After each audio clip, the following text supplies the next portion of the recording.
Buenas tardes, Martín. Muchísimas gracias por tu tiempo, por estar aquí hoy en cuarentena, con esta coyuntura, brindándonos tu conocimiento y tu experiencia como licenciado en gestión ambiental. Hola Francisco, buenas tardes a todos. Y sí, acá estamos poniéndole el hombro a la situación y bueno, disponibles para lo que necesite. Aparte, Bueno, bueno, agradecerte un poco la oportunidad esta de participar y bueno, yo estoy muy al tanto de la difusión que haces de los temas ambientales digamos, de toda la cuestión académica y todo, así que la verdad que orgulloso de estar en este espacio. bueno, muchísimas gracias. Martín, bueno, fuimos compañeros de la universidad, fuimos estudiantes de la licenciatura en gestión ambiental, fuimos a aquella primera promoción Conejillos de ¿Mm? Indias. Nos gustaría que nos cuentes cómo ha sido, después que egresaste, cómo ha sido tu experiencia laboral como licenciado en gestión ambiental en los diferentes ámbitos que has recorrido. Bueno, egresados ambos en el 2005, desde aquella oportunidad, yo he tenido dos grandes experiencias. En principio arranqué en el sector privado, en la industria de las bebidas, en una gran embotelladora que tiene acá la ciudad de Córdoba, y después pasé al ámbito público.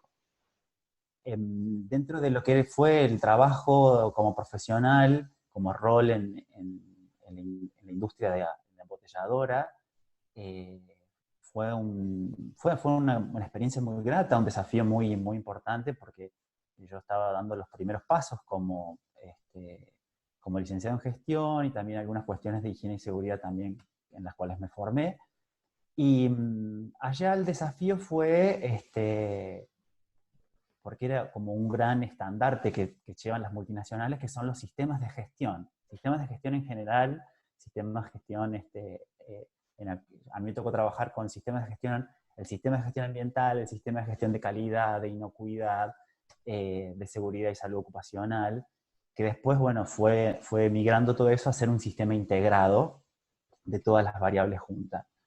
Eh, Dentro de mi rol, un poco era hacer el soporte o el aporte desde nuestra disciplina en todo lo que tenía que ver con un poco el diagnóstico, la implementación de cuestiones operativas, eh, la intervención dentro de lo que era el negocio y la planificación de las cuestiones ambientales dentro de, digamos, propios de la actividad. Y un poco después mi rol tornó bastante algo más específico, que era lo que tenía que ver con el cumplimiento legal, ambiental, de inocuidad y de seguridad y salud ocupacional. Pero había un fuerte componente de respaldo, de reporte hacia las cuestiones ambientales. Es decir, era un Claro. poco atender en forma interna a los clientes internos, como se dice en la jerga de las grandes empresas, los clientes internos que necesitaban la implementación de cuestiones legales que aparecían como requisitos desde la legislación. Es decir, había que darle el soporte específico para que ellos pudieran, tanto el negocio como las actividades puntuales, ir implementando lo que solicitaba la legislación. También había un poco más de desafío porque mi rol implicaba que también pudiera ser capaz de interpretar aquellos estándares corporativos que tienen las multinacionales. Entonces había que hacer como una interpretación de cuestiones ambientales que eran requeridas tal vez a la altura de otros países y hacer la conjunción con Ujú. la normativa local, digamos la normativa nacional nuestra, la provincial, más la municipal. Claro. Entonces, bueno, era un desafío muy interesante bueno, que la mirada nuestra permitía abordar, o permite abordar esos desafíos por entender tanto el complemento que existe entre lo técnico, entre lo normativo, entre lo legal. ¿Y ahí cómo fue, cómo te viste vos en aquel momento con aquella profesión que era bastante novedosa como licenciado en gestión ambiental en comparación con tu equipo de trabajo o con tus clientes internos? ¿Cómo mirabas vos? ¿Qué te dabas cuenta de que tu mirada te nutría en esta profesión en relación a otras miradas? Una de las, vamos a decir, una de las facilidades que tenemos como profesional es que yo rápidamente pude incorporarme dentro de lo que era el sistema de gestión. Nosotros estamos muy fuertemente preparados en lo que es entender la gestión y en los sistemas de gestión, y rápidamente me constituí en un referente interno de lo que era el sistema de gestión, lo que eran las auditorías internas, lo que era recibir una auditoría externa, lo que era dar una evaluación de cumplimiento legal.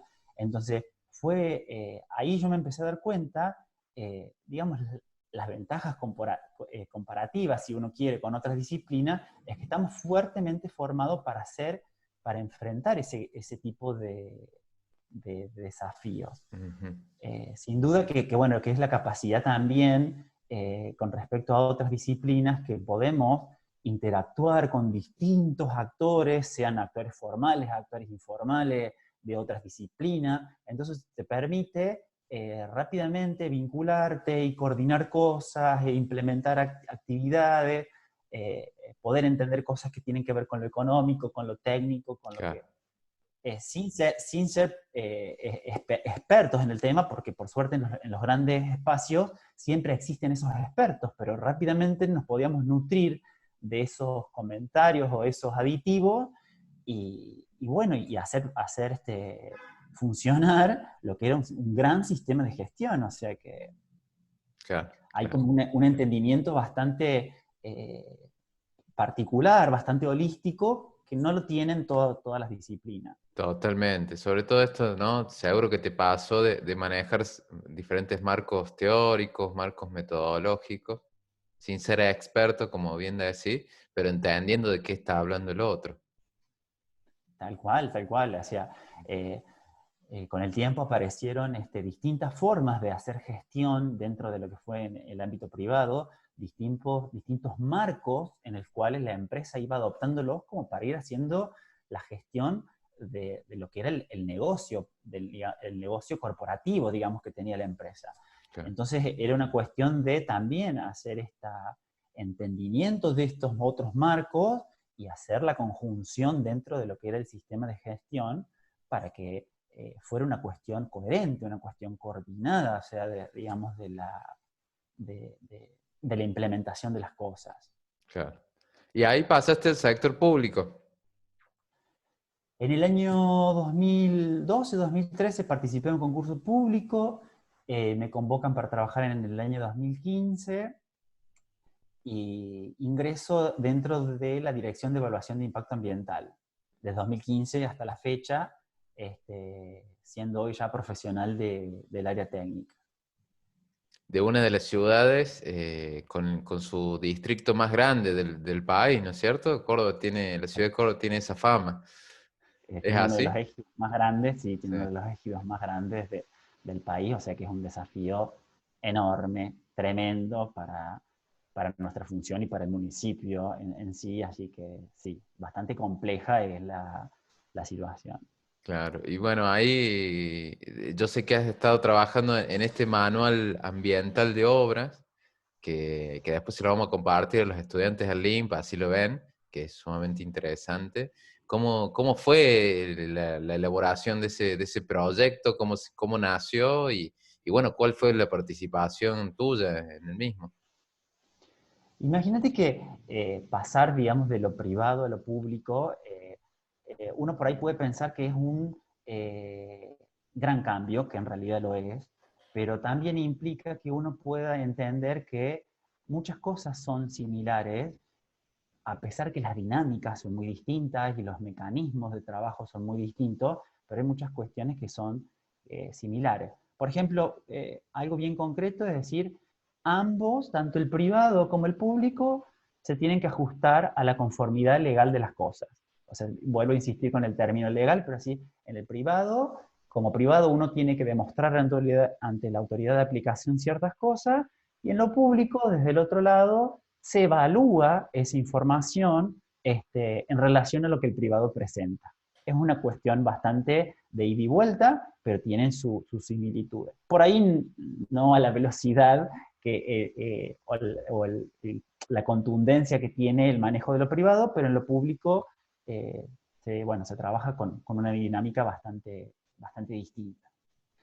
El manual aparece como una necesidad porque en principio nos enfrentamos con grandes obras que estaban sucediendo en la ciudad y que estos proyectos se empezaban a ejecutar, se ejecutaban y carecían muchas veces de prácticas ambientales o cuidados que lamentablemente afectaban al espacio público o a los terceros y bueno, generaban molestias muy importantes. Como decíamos recién, al ser uno de los ejidos más importantes, cualquier gran obra pública que se realice dentro del ejido va a generar cuestiones de impacto en el espacio público.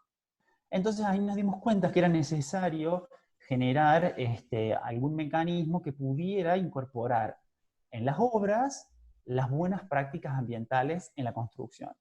Entonces un poco ahí surge la necesidad del área y con mucho apoyo en aquel entonces para generar ese instrumento.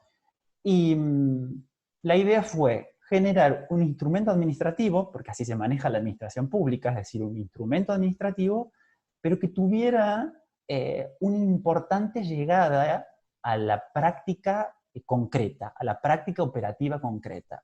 Es decir, desarrollar tal vez un instrumento que fuera capaz de orientar al proponente, al ejecutor de la obra o a quien estuviera interviniendo en que esas prácticas ambientales fueran implementadas en la obra. De esa manera, se elabora un manual, un compilado de información con un montón de lineamientos y criterios que se adaptaron bastante o se trataron de adaptar bastante a los tipos de obra que teníamos en la ciudad y un poco a la realidad local, por supuesto. Ahí cuando hablamos de obras, para que los alumnos se imaginen, hablamos de obras viales, de edificios, o sea, obras civiles, de todo tipo de obras, no solo públicas, sino también privadas. Exactamente, me refiero por ahí a públicas porque han sido las de mayor envergadura que se han dado eh, en los últimos tiempos, pero es aplicable a tanto a las obras, grandes obras, sean públicas o sean privadas. Hubo casos Ustedes, concretos donde... sí. Sí. ¿Ustedes en qué veían una mala gestión ambiental en las obras? O sea, ¿cuáles fueron, bueno, un momento dijiste que había, bueno, quejas de los vecinos o había situaciones de mal gusto? eh, ¿Cuáles fueron los disparadores de hacer esta herramienta administrativa? Y en realidad el municipio trabaja mucho atendiendo las quejas o atendiendo las inquietudes digamos, de los vecinos.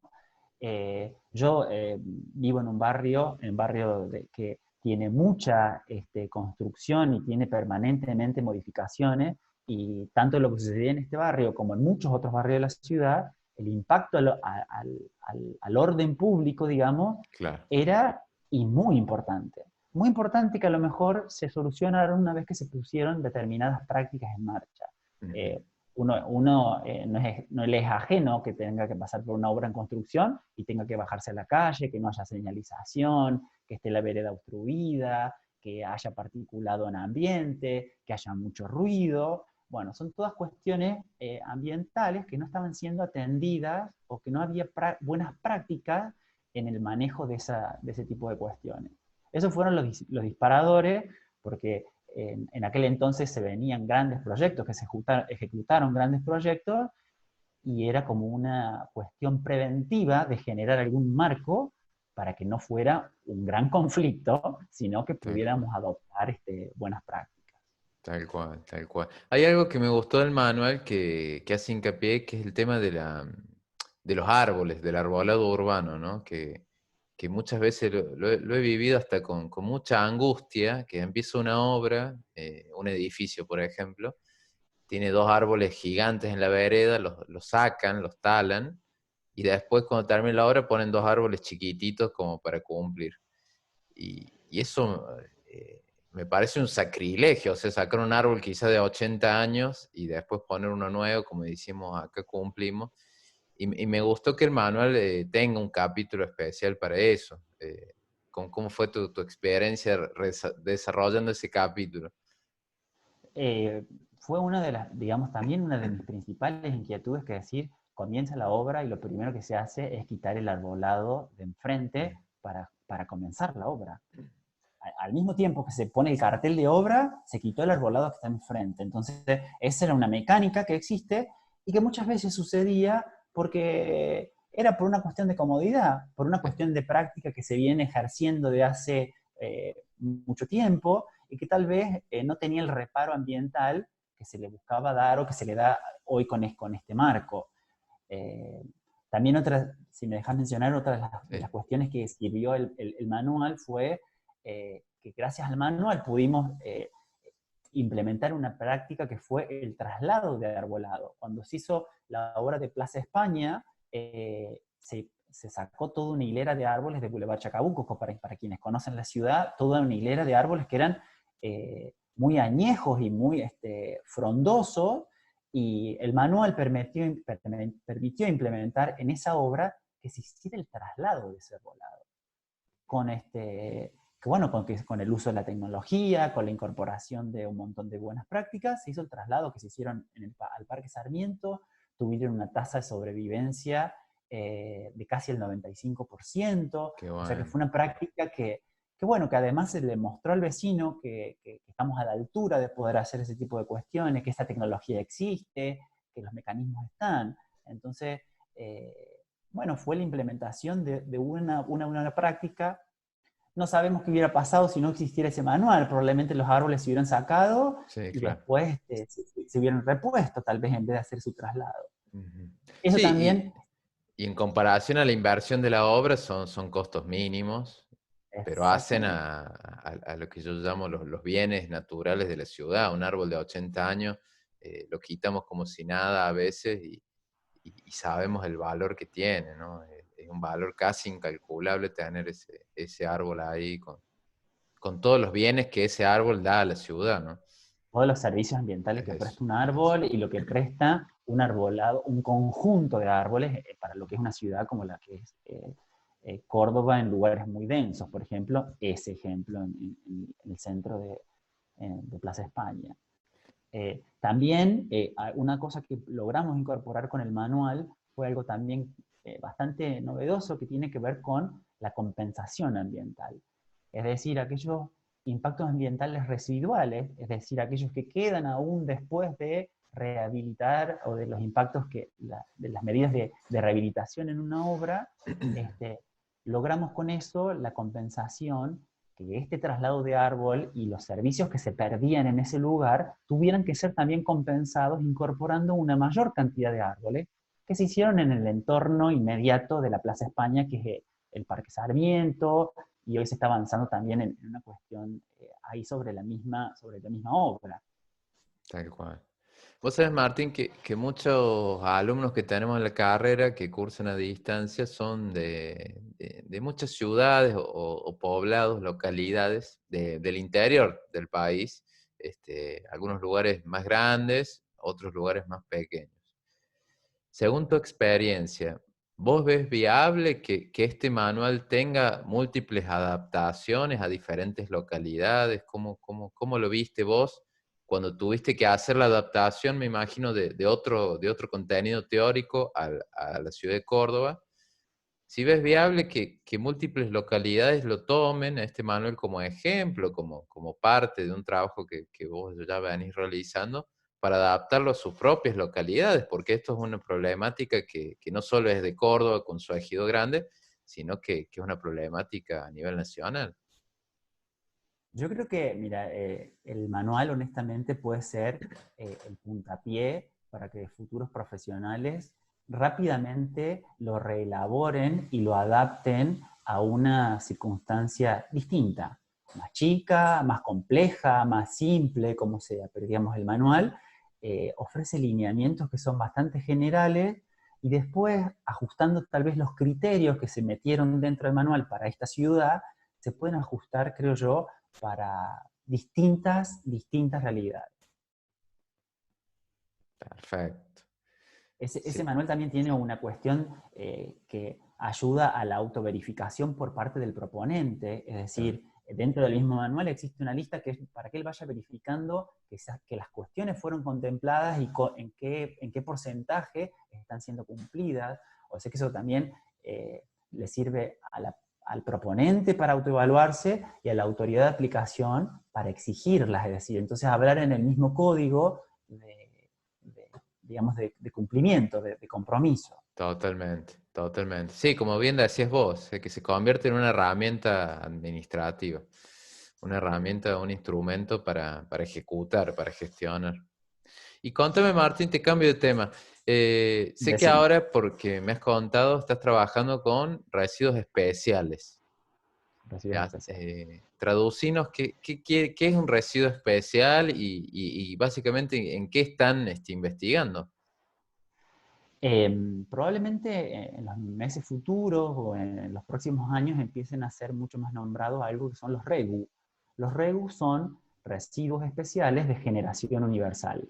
En el año 2016 aparece una resolución nacional que le da un poco de marco y define aquellos residuos que son generados en forma masiva por las comunidades y que necesitan alguna, por su peligrosidad, por su impacto en la salud, por el impacto en el ambiente, necesitan una gestión diferenciada del resto de los residuos. Es decir, son productos que se compran a nivel masivo y que se generan en forma masiva esos residuos y en forma dispersa. Entonces, esa es un poco la diferenciación que existe con la ley de residuos peligrosos, que habla o está bastante orientada a la generación industrial, a la generación concentrada de residuos. Esto es complementario, es una norma complementaria de la ley de residuos peligrosos, pero que habla de justamente de la generación masiva. Ejemplos de esto son, o los que incluyen las regulaciones son, los aceites vegetales usados, los aceites minerales usados, los neumáticos, las pilas, las baterías, los envases de sustancias químicas peligrosas, es decir, un montón de cosas que se generan en el mercado por usuarios menores, por usuarios individuales, y que necesitan una gestión diferenciada.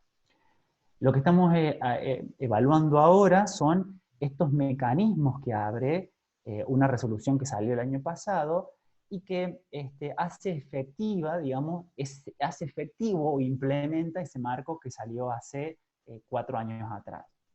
Entonces lo que hace es, esta nueva resolución del año pasado, generar sistemas de gestión para este tipo de cuestiones, para este tipo de residuos. Entonces abre la posibilidad de que esos residuos entren en un circuito y que tengan un tratamiento diferencial. ¿Qué quiero decir con esto para no hacerlo tan complejo? Lo que crea son mecanismos para que, mecanismos alternativos y que no sea solamente la disposición final en un lugar de un residuo peligroso. Es Claro. decir, que se le pueda dar otro tipo de tratamiento. Se incorporan dos grandes conceptos que yo creo que son los más interesantes, que son la valorización, es decir, cuando existen operaciones que hacen que estos residuos sean insumos o materias primas de otros procesos. Entonces esto da la posibilidad de que eh, ciertas operaciones logren darle un carácter atractivo, si se puede decirlo de alguna manera, a este tipo de lo que serían residuos. Y por otro lado, existe algo bastante conflictivo, pero que es un aporte muy interesante que hace la resolución, que es la cesión de la característica de residuo de estas cosas. Es Ujú. decir, es como si lo quitara de la característica de residuo para que pueda ser insumo o materia prima de otro proceso en el cual se le dé valor, ¿no? Claro. Así que estamos dando los primeros pasos, hemos habilitado algunos mecanismos ya en forma institucional para que estos circuitos empiecen a funcionar. Sí, vos sabés que es muy interesante porque el circuito de residuos peligrosos más o menos está ordenado, es decir, una empresa genera, no sé, 2 tarros de pintura, tubo fluorescente, unos trapos con aceite y lo tiene que disponer de manera correcta, acorde a la ley. pero si uno se fija en un barrio o en un edificio entero, cada uno de esos departamentos, generando mínimas cantidades en su volumen total como ciudad, quizás es mucho más a veces que lo que generan las industrias. Entonces me parece que ataca un problema central, ¿no? Sobre todo de decir que también el domicilio, el consumidor doméstico también pueda llevar eso a un lugar y que se disponga, se valorice, se reutilice. Tal cual. Te doy un ejemplo bastante concreto que es con el primero que empezamos a trabajar nosotros, tiene que ver con el recambio de la batería de los autos o de los vehículos en general. Entonces, si ese recambio se hacía, se agota una batería de un vehículo, vas a un lugar donde te lo venden, haces el intercambio de la batería, generalmente el, el vendedor tiene la obligación de quedársela o puede quedársela, y en relación a eso existía esa generación de ese tipo de residuos, pero empezaron a existir también como, digamos, actividades, no vamos a decir clandestinas, pero sí paralelas a lo que planteaba la ley de residuos peligrosos, porque muchos de los componentes que tenían las baterías o los acumuladores eran fácilmente recuperables. El electrolito, es decir, el ácido sulfúrico, el plomo, el plástico y un montón de sus partes. Entonces existía un mercado que se encargaba de reciclar y recibir y darle valor a esas cosas, y que la ley de residuos peligrosos específicamente, no vamos a decir no lo permitía, pero establecía unas cuestiones muy particulares que no se podían hacer en forma masiva o en forma Claro. tan libremente. Digamos, no estamos diciendo que estos residuos dejan de ser peligrosos, pero se habilitan mecanismos, como por ejemplo el reciclado del plomo, la nueva fundición y la puesta en marcha de ese recurso, el reciclado del plástico, la purificación la purificación del electrolito y la puesta en uso de ese electrolito de nuevo, y así se pueden avanzar con muchos otros, digamos, de los residuos que se caracterizan por ser residuos especiales. Claro, claro. Sí, sobre todo va de la mano un poco de estas nuevas economías, ¿no? De economía circular, bueno, Exactamente. justamente valorizar y no disponer directamente. Otro ejemplo muy que se Sí. solía ver en las veredas era, por ejemplo, el frente de los locales de comida o hasta en los mismos edificios, eran los bidones con los aceites usados. Ujú. Es decir, gente que no lo tiraba porque sabía que alguien lo podía usar para otra cosa, entonces dejaban los bidones sobre las veredas.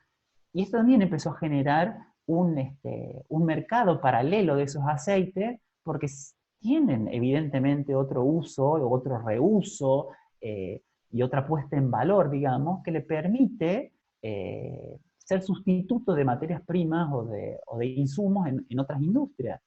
Entonces, Totalmente. bueno, esto sería una cuestión de decir, alargar de alguna manera la vida útil de esos productos o aumentar el ciclo de vida de ese producto. Ujú. Martín, y ya para ir cerrando las últimas dos, Sí. te hago la misma pregunta que te hice con el sector privado, pero ahora en el sector público, es decir, ¿cómo fue tu experiencia como licenciado en gestión ambiental en este otro contexto? Que ya venías con experiencia de muchos años del sector privado, ya no eras aquel joven recién egresado. eh, pero te viste con otro grupo de trabajo, con otras prioridades, con una mirada, siempre que se está en el sector público, el humano también tiene una mirada especial, ¿no? El favorecer a aquellos sectores más desfavorecidos que en la empresa quizás no están así. ¿Cómo fue tu experiencia en ese sentido? Y en relación lo que es estrictamente profesional, fue bastante desafiante porque se trabajaba, si bien trabajo junto con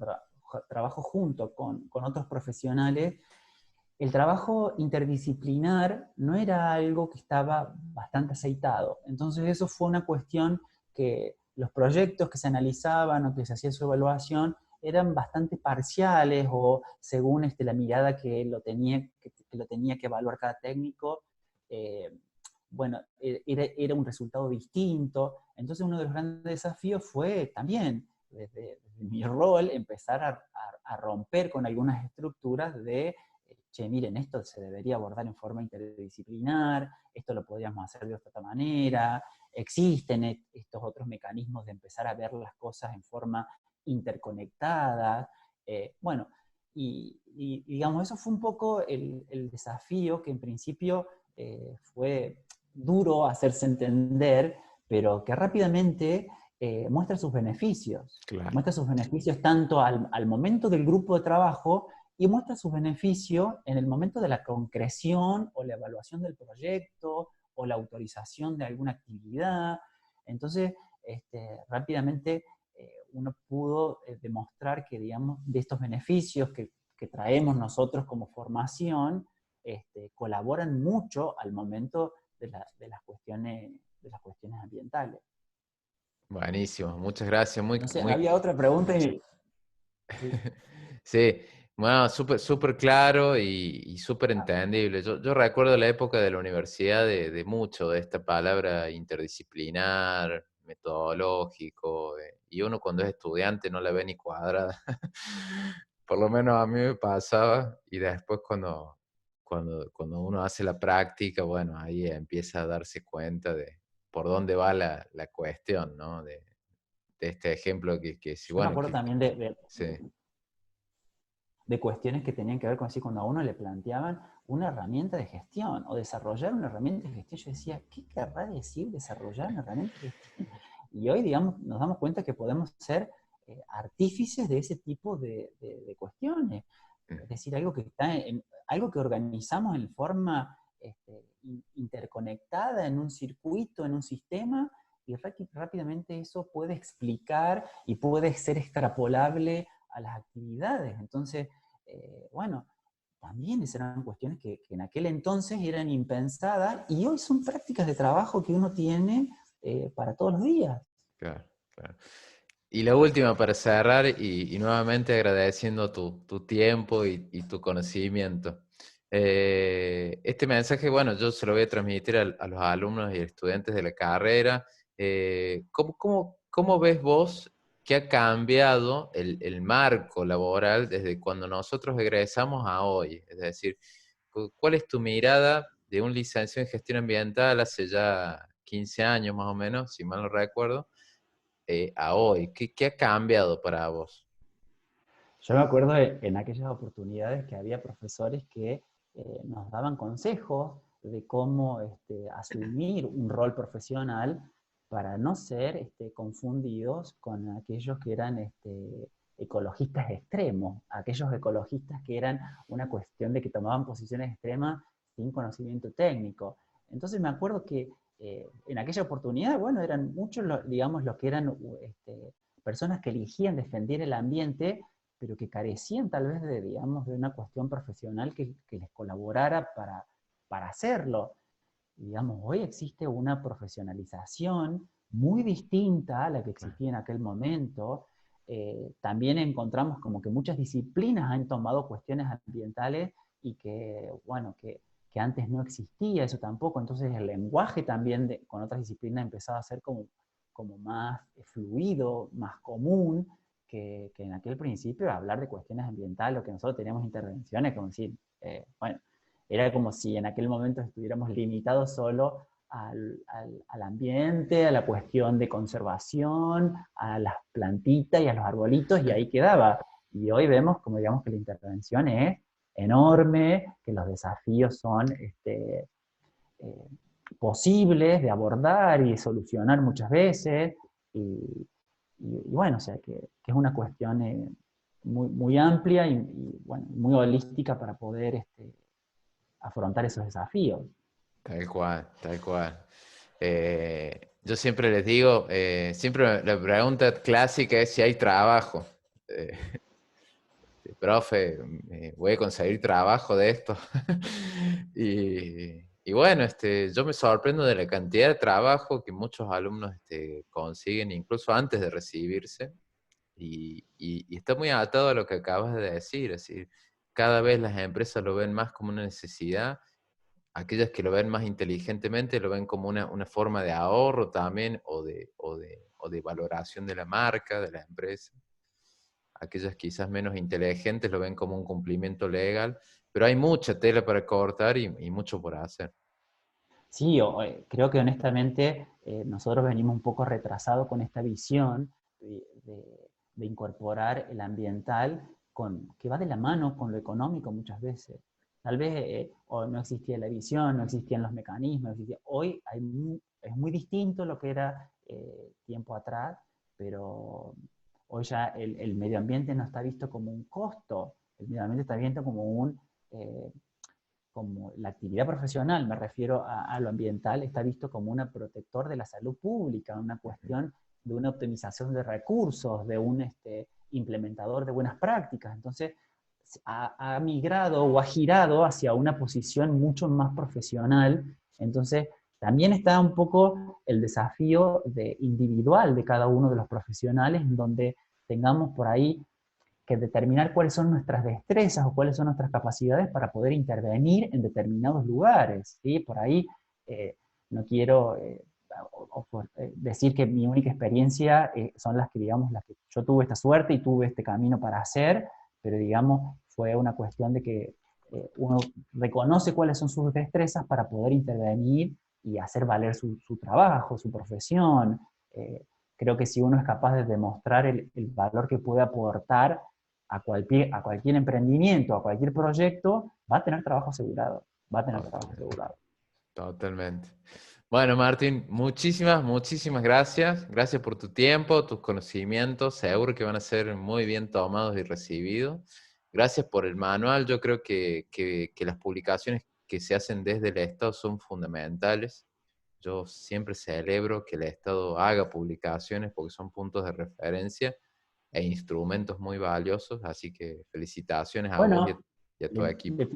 le pido a tus alumnos y a quien quiera intervenir o quien quiera revisarlo, que digamos, los comentarios son bienvenidos. Después está a disposición ahí los mails, los teléfonos de la dirección de la Dirección de Evaluación de Impacto Ambiental para comunicarse y bueno, y ofrecer mejoras, ofrecer oportunidades. Eso también es válido tenerlo en cuenta. Así que bueno, como te decía al principio, muy agradecido de participar en esta difusión de cuestiones ambientales y bueno, por mi parte todo el apoyo para seguir adelante con esto que estás haciendo. Perfecto. Muchísimas gracias, Martín. Hasta Estamos pronto. en contacto. Hasta Nos pronto. vemos.